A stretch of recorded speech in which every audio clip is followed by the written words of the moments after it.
It looked like any other old mine site in need of reclamation, about 1,300 feet of dangerous high walls over 20 acres, in real need of fixing.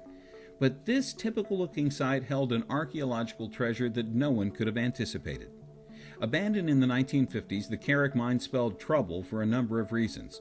It's just 2 miles from some popular recreation areas, and people can easily get inside.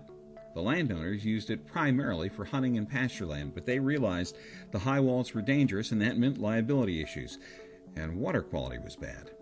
After the state looked at the site, it designed a straightforward plan to fix the high walls and create a freshwater pond, and they started moving earth around.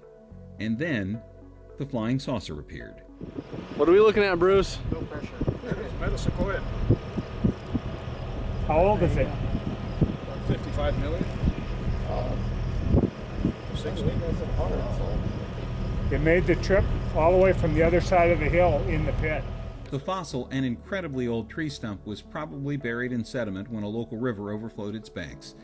Mine workers apparently uncovered the saucer-shaped tree stump and left it in the sun decaying for years.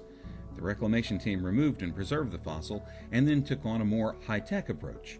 The state used CAD design drawings uploaded into earth movers to create the right shape for the backfill. Workers then dug a trench to expose seeps that led to pollution and installed about 300 feet of PVC piping to capture clean water from the coal seam.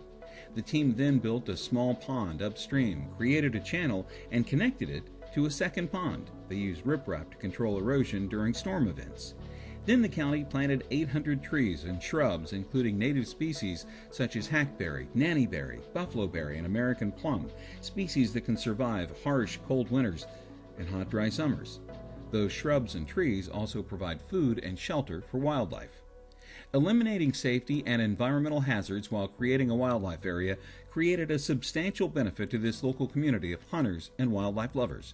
It's also why the judges chose North Dakota's project for a 2020 Abandoned Mine Land Regional Award.